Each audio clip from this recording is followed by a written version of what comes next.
Monsieur le Président de la Chambre nationale des huissiers de justice, cher Patrick Sanino, Madame la députée, Monsieur le sénateur, Mesdames et Messieurs, je suis vraiment très honorée et ravie d'être aujourd'hui parmi vous.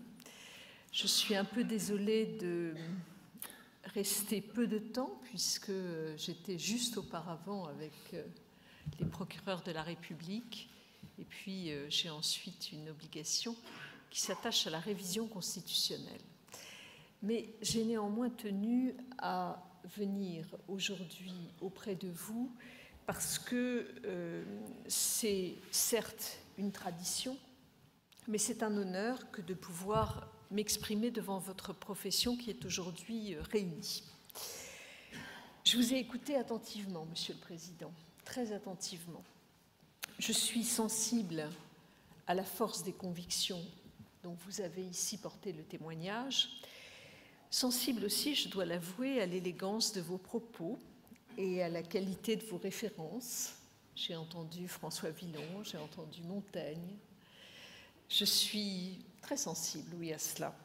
Nous avons eu l'occasion d'échanger à plusieurs reprises, vous l'avez dit, et je crois pouvoir affirmer qu'il se déduit de ces références littéraires que vous avez utilisées, non pas un vernis d'emprunt, mais sans doute davantage l'adhésion à un état d'esprit, à une profondeur que l'ensemble de votre profession pourrait revendiquer.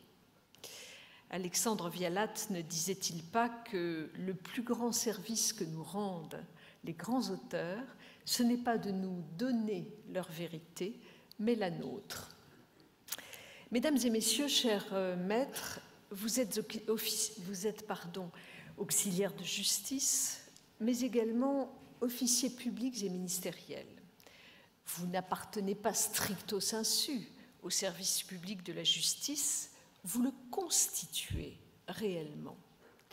Vous êtes dépositaire dans ce domaine de prérogatives de puissance publique, et c'est d'ailleurs ce qui fonde dans ce cadre le pouvoir de nomination que j'exerce. En votre qualité d'huissier de justice, vous exercez ces prérogatives par votre action quotidienne au plus près des justiciables et sur l'ensemble du territoire. Vous incarnez donc la proximité dans le maillage territorial, deux notions fondamentales qui, je le répète devant vous au regard des craintes que vous avez exprimées, deux notions fondamentales qui guident mon action réformatrice, la proximité et le maillage territorial. C'est ce qui fait, selon moi, l'importance du rôle que vous jouez. Ce qui fait la valeur de votre profession est l'une de ses qualités les plus prisées, qui repose sur le fait que vous êtes chaque jour sur le terrain, au contact de femmes et d'hommes qui se trouvent parfois dans des situations précaires ou dans des situations tendues, souvent humainement délicates. Vous initiez ou vous poursuivez le processus de fabrication et d'exécution de la décision de justice, avec tout ce que cela implique à la fois de rigueur, de respect de la règle de droit, mais aussi de souplesse, d'écoute, d'humanité et de conciliation. Et c'est donc pour l'exercice même de ces missions si singulières et si humaines que vous avez, Monsieur le Président, Mesdames et Messieurs les huissiers, envisagé des évolutions vous permettant de mieux les exercer, que vous vous êtes engagé dans la structuration de votre profession et que vous avez établi, à partir de convictions fortes, des visées prospectives dans l'intérêt du justiciable. Quelques mots sur ces trois grands axes. Tout d'abord, les évolutions que vous envisagez au service de vos missions. Vous avez dans ce cadre, Monsieur le Président, soulevé plusieurs questions, plusieurs interrogations, parfois avec une force critique, que j'accepte parfaitement. Plusieurs questions donc auxquelles je dois essayer d'apporter des réponses. Vous avez évoqué la question de la sécurité. Je sais que l'action des huissiers que vous conduisez n'est pas sans risque, que votre propre sécurité est parfois mise à mal. Cette situation je dois le dire, je ne l'admets pas. Et, Monsieur le Président, vous m'aviez informé début septembre, lorsque l'on s'était rencontrés, de l'agression particulièrement violente subie par l'une de vos consoeurs, sérieusement blessée à Uzès, dans l'exercice de ses fonctions. Au-delà de mes souhaits de total rétablissement pour elle, je veux surtout affirmer devant vous la détermination qui est la mienne de permettre aux professionnels qui agissent au service de l'institution judiciaire d'exercer leur mission dans des conditions de sécurité qui me semblent être des conditions minimales et essentielles d'exercice. Le ministère de la Justice a ainsi entrepris un important chantier, d'une part de sécurisation des lieux de justice, mais les magistrats, greffiers et avocats ne sont pas les seuls à être confrontés à des situations parfois de grande détresse et donc des situations de sécurité potentiellement dangereuses. Il me semble dès lors nécessaire de se pencher sur la sécurité des huissiers de justice. L'agression d'Uzès, comme celle de Lyon quelques jours plus tard, ont donné lieu à un déferment immédiat des auteurs présumés. Le premier dans le cadre d'une ouverture d'information, le second en vue d'une comparution immédiate. Je suis extrêmement vigilante et exigeante sur ce sujet. Les parquets doivent continuer à œuvrer pour que la réponse pénale soit à la hauteur de l'enjeu. Et dans ce même objectif, j'aborderai spécifiquement dans ma prochaine circulaire de politique pénale générale la question des agressions à l'encontre des huissiers de justice. Mais j'entends également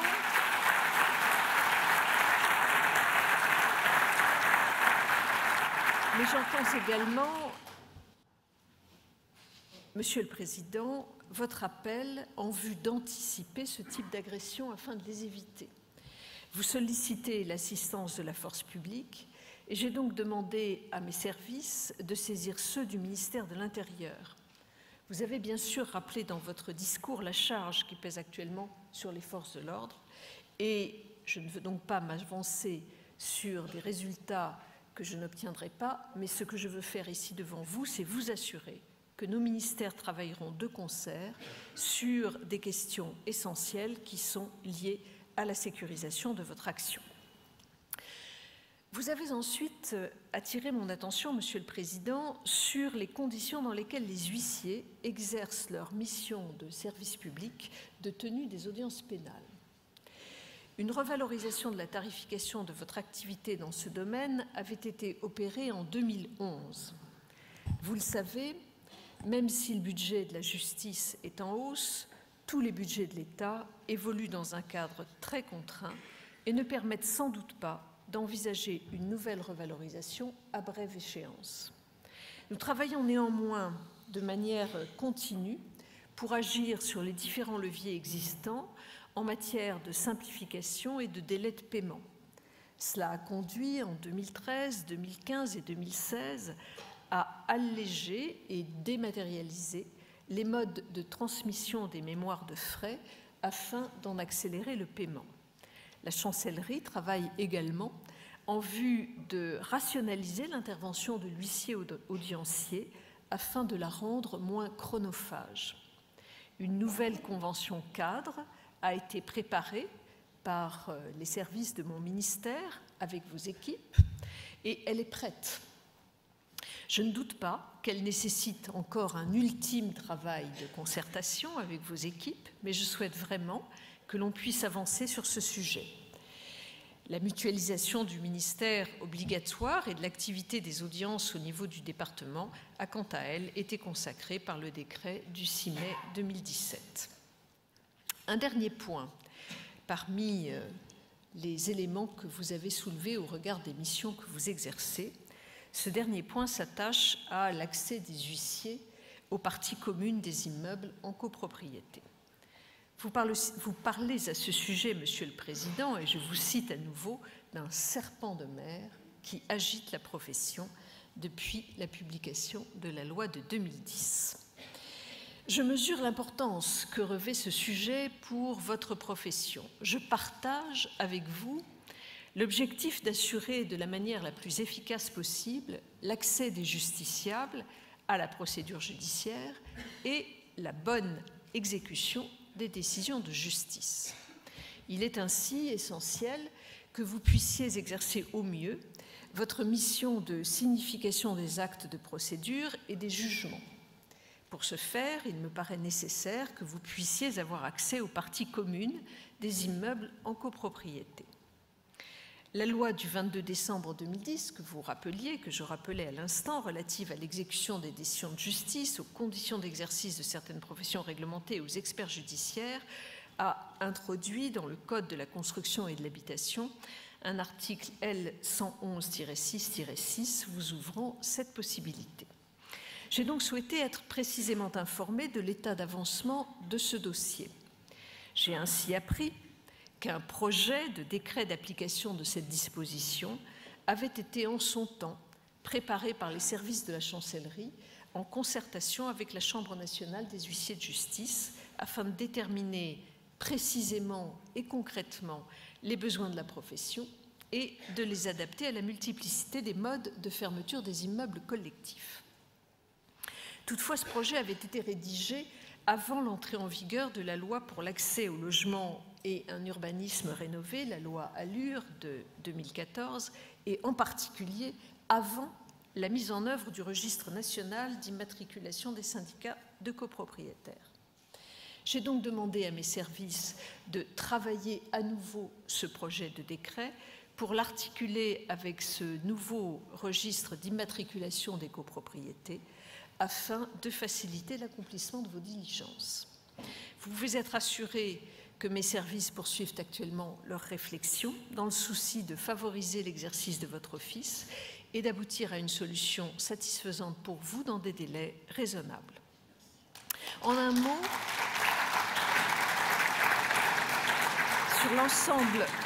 sur l'ensemble de ces sujets importants pour votre profession et pour lesquels vous attendez des gestes forts du ministère de la Justice, je peux vous assurer que nous souhaitons réellement aller vers des avancées significatives. Le deuxième axe que je souhaite aborder dans mon propos, Monsieur le Président, concerne les évolutions de l'organisation de votre profession des huissiers.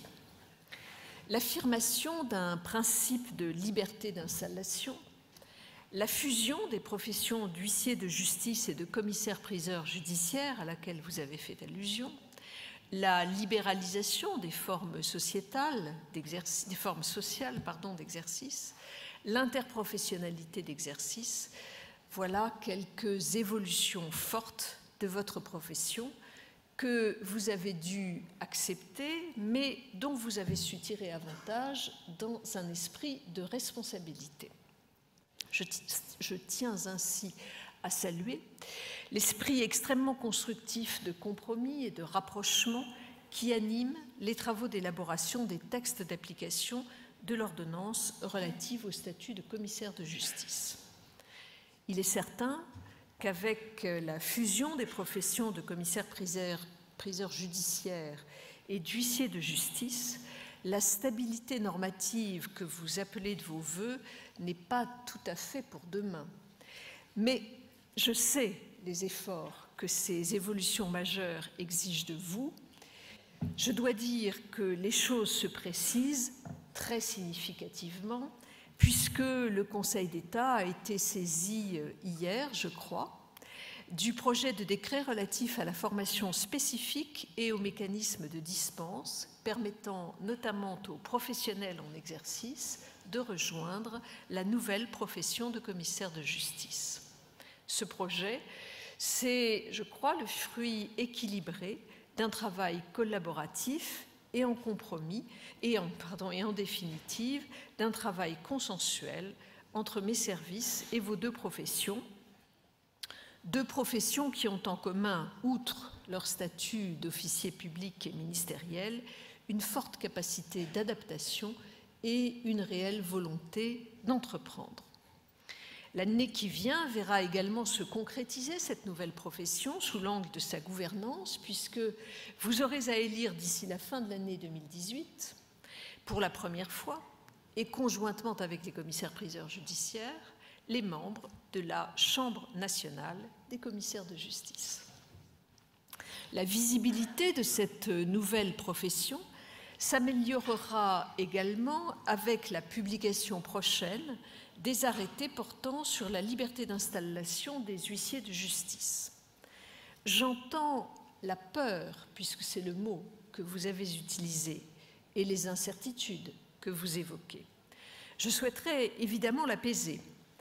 En l'état, en tout cas, je tiens à garantir que la carte qui sera publiée répondra à un objectif de progressivité et de préservation de la stabilité économique des offices existants.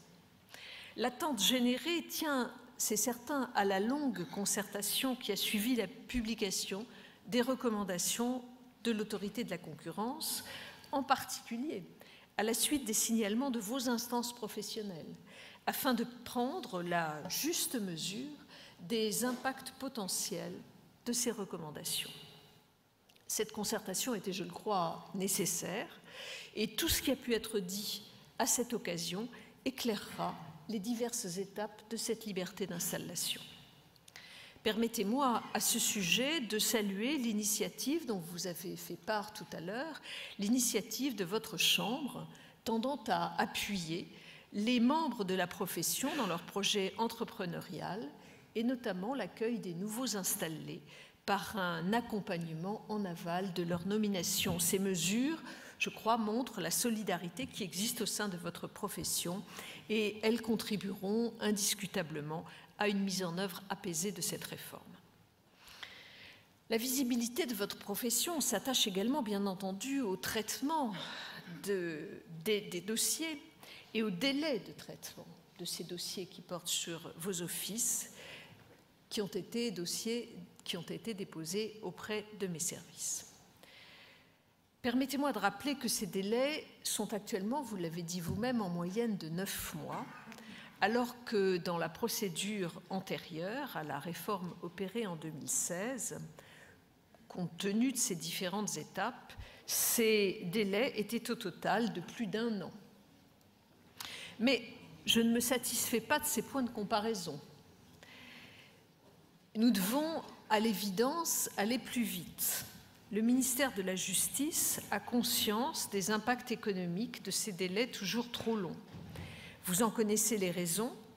Le processus de libre installation des notaires, particulièrement intense, l'accroissement des dossiers de cession en raison de l'instauration de la limite d'âge que vous avez aussi rappelée, l'explosion des dossiers de nomination de salariés, la multiplication et la complexification des montages juridiques, tout cela peut expliquer les délais, mais ne les justifie pas pour autant. Certains dossiers sont bien sûr plus simples que d'autres. Ils concernent tant les huissiers que les autres professions, les offices existants que la liberté d'installation, mais il nous faut tous les mener de front, tous ensemble, tout en tenant compte des situations particulières qui peuvent relever de l'urgence.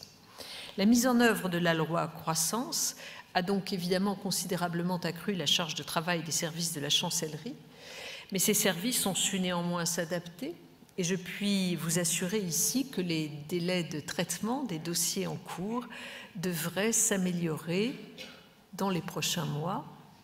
C'est bien cela, monsieur le directeur. Et vous savez l'efficacité de M. Thomas Andrieux et de M. François Conneau, vous l'avez vous-même rappelé. Je pourrais évoquer encore bien des points démontrant et la confiance que l'État accorde à ses huissiers de justice et le rôle tout à fait fondamental que vous jouez. Je ne les détaillerai pas ici. En tout cas, l'ensemble de ces réalisations démontre que votre profession a su innover et continue dans un esprit entrepreneurial résolu, ce dont vous avez témoigné à propos des évolutions relatives à la structuration de votre profession. L'exigence de ces évolutions ne vous a toutefois pas empêché de considérer l'exercice de vos missions sous un angle plus prospectif, et c'est le dernier point que je voudrais aborder. Les 2 journées de votre forum posent la question suivante: disruptif, disruptif, point d'interrogation, offres innovantes et opportunités de marché. Ce titre, qui peut sembler être un clin d'œil à un vocabulaire très en vogue, séduisant et accrocheur, est loin pour votre profession d'être un simple slogan. Je crois qu'il traduit assez bien l'action prospective dans laquelle vous vous êtes résolument engagé depuis plusieurs années pour relever le défi du numérique et moderniser votre activité. En quelques années, votre profession s'est considérablement modernisée pour faire face aux mutations contemporaines, qu'elles soient juridiques, économiques, nous l'avons vu, mais aussi numériques. Il suffit de parcourir les sujets évoqués dans le cadre de votre forum pour se rendre compte de cette volonté disruptive, l'identité numérique, l'huissier de justice tiers de confiance de la blockchain, homo digital, etc. La Chambre nationale des huissiers de justice est donc devenue ces dernières années un véritable laboratoire d'idées qui non seulement formule des propositions techniques innovantes, mais aussi propose au pouvoir public une vision ambitieuse de l'écosystème juridique et des rapports puissamment renouvelés entre professions juridiques. Fort d'une longue tradition historique, les huissiers de justice, bientôt commissaires de justice, se sont ainsi résolument engagés dans la modernité, percevant les leviers de développement que le numérique offre à l'ensemble des acteurs du droit. Et je me réjouis, Monsieur le Président, des liens que vous avez pu nouer avec le Conseil national des barreaux, dont je dois saluer également la puissance d'innovation. Conseil national des barreaux qui a participé avec vous hier à la séquence Chantier de la justice 2018, une stratégie numérique commune, avocats, huissiers de justice. Vous avez d'ailleurs publié, je le lisais hier matin, dans les journaux, un communiqué prouvant votre volonté d'aller de l'avant ensemble dans ce domaine. Je lis quelques extraits de ce communiqué, co-rédigé donc par le Conseil des barreaux et les huissiers de justice. Il est essentiel, écriviez-vous, de créer un espace commun sécurisé, facilitant la circulation de l'information, l'accélération de traitement de la procédure. Merci.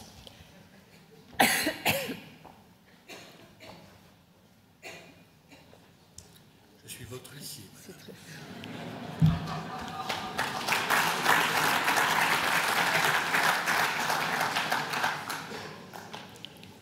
Je cite donc les propos de mon huissier. Il est essentiel, dit-il, de créer un espace commun sécurisé, facilitant la circulation de l'information, l'accélération de traitement de la procédure et permettant le désengorgement des tribunaux. Il est impératif de créer une plateforme numérique judiciaire dédiée aux échanges entre les professionnels du droit, les juridictions et les parties, qui permettra de préserver les justiciables de l'isolement tout en simplifiant les procédures et en raccourcissant les délais. Comment ne serais-je pas en accord avec ces éléments? En tant que garde des Sceaux, en effet, je suis particulièrement sensible au fait que votre profession inscrive son action dans la volonté sans faille d'apporter un meilleur service aux justiciables. La vision que vous portez fait honneur à votre qualité d'officier public et ministériel dans son exigence même que ces évolutions puissent réellement prendre appui sur l'expertise des professionnels du droit. L'huissier, par sa compétence, sa déontologie, son statut d'officier public et ministériel, apporte de la sécurité juridique et de la confiance dans une société traversée de nombreuses fractures. Votre qualité de délégataire de la puissance publique se trouve donc désormais enrichie par un sens de l'innovation reconnu par tous. Ce sens de l'innovation, votre profession, et j'y ai été extrêmement sensible, l'a récemment démontré lors de la très récente journée organisée au ministère de la Justice, place Vendôme, journée que nous avions appelée Vendôme Tech et qui s'est tenue donc pour montrer la puissance d'innovation portée par l'ensemble des acteurs de notre profession. Vous y avez alors effectué la présentation de Silex, accélérateur et incubateur au service du développement des Legal Tech, dont l'objectif de Silex est d'accueillir des start-up visant à accompagner la transformation des métiers du droit. Cet esprit entrepreneurial vous ouvrira sans doute de nouvelles opportunités de marché. En tout cas, je vous le souhaite. Je pense également aux possibilités de résolution amiable des différends offertes par la plateforme Internet dont s'est dotée votre profession, d'un accès qui est simple et peu coûteux. Gage de reconnaissance de ces qualités, Médicis a été agréé par la Commission d'évaluation et de contrôle de la médiation du ministère de l'Économie. C'est un excellent exemple de ce vers quoi doit tendre un service de médiation en ligne. Au-delà du champ de la médiation de consommation, la résolution en ligne va devenir un outil indispensable à l'adoption d'accords qui éviteront, le cas échéant, aux personnes concernées d'avoir à saisir le juge, et cela est essentiel. Mais il n'y a pas d'un côté le marché et de l'autre l'État. Le droit sans l'État, c'est une hypothèse qui a connu, quand j'étais étudiante, son heure de gloire, quand il s'agissait à l'échelle internationale de promouvoir un ordre qui reposerait sur la règle de droit, mais au-delà de la règle de droit qui reposerait sur le contrat. En tout cas, aujourd'hui, en droit interne, nous devons méthodiquement construire des règles de droit adaptées et bien articulées avec les nouvelles opportunités économiques. Et de ce point de vue, les solutions innovantes de votre profession s'inscrivent dans le cadre juridique défini par le législateur. Je voudrais mentionner à ce titre la procédure simplifiée de recouvrement des petites créances, issue de la loi pour la croissance, l'activité et l'égalité des chances économiques, qui permet l'établissement d'un titre exécutoire dans un cadre amiable, rendu possible par la déontologie de l'huissier. Cette procédure, ainsi que celle d'injonction de payer, doit devenir complètement dématérialisée pour l'huissier de justice. Comment, enfin, ne pas évoquer le rôle incontournable de l'huissier de justice en matière de signification d'actes, qu'il s'agisse de saisir une juridiction, de garantir le respect du contradictoire ou d'assurer l'exécution d'une décision. Mon sentiment est que la démultiplication des échanges et le besoin de sécurité juridique mettent en évidence le caractère irremplaçable de l'acte d'huissier. Maximisation des chances de toucher le destinataire, certitude de pouvoir qualifier la décision rendue. Et si la signification électronique est déjà possible, nous devons aller plus loin, si nécessaire, en faisant évoluer la réglementation pour qu'elle devienne le principe. L'assignation électronique est emblématique de ce basculement à opérer. Elle se trouve au carrefour des intérêts de l'institution judiciaire et du justiciable, et elle permet d'entrer dans l'ère du numérique dès l'introduction de l'instance. Les perspectives du récent rapport de Guy Canivet en matière de procédure et de tribunal entièrement dématérialisé offrent un horizon dont il convient de ne pas refuser d'envisager l'éventualité, quel que soit ce que l'on peut en penser.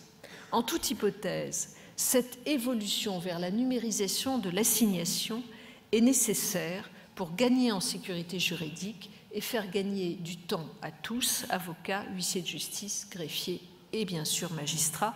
Au total, le bénéfice sera surtout pour le justiciable. Cette ambition-là, vous le savez, se trouve au cœur des chantiers de la justice que j'ai lancés le 5 octobre dernier. Lors de son audition dans le cadre du chantier de simplification de la procédure civile, votre Chambre a présenté son ambitieux projet, dont je parlais tout à l'heure, visant à créer un service numérique de la justice. Votre Chambre sera à nouveau entendue utilement début janvier dans le cadre du chantier sur la transformation numérique. Les préconisations qui seront formulées dans ces différents chantiers me seront remises le 15 janvier. Et grâce à votre participation et à celle des autres professions du droit, je ne doute pas que ces contributions riches et innovantes nous permettront réellement de moderniser l'institution judiciaire et, ce faisant, de retrouver la confiance des justiciables. Je souhaite donc, en conclusion, saluer la vision prospective de votre profession, et de vos missions dans un monde qui aura toujours besoin de professionnels du droit fiables et efficaces. Le métier d'huissier entre donc bel et bien dans une nouvelle ère, avez-vous écrit, Monsieur le Président, en conclusion de votre ouvrage « Salaud d'huissier » en 2016. Forte de ses compétences, en appui sur un socle d'innovation au service du justiciable, solide grâce à son statut d'officier public et ministériel, la profession d'huissier de justice, et demain celle de commissaire de justice, saura tirer le meilleur parti de l'avenir.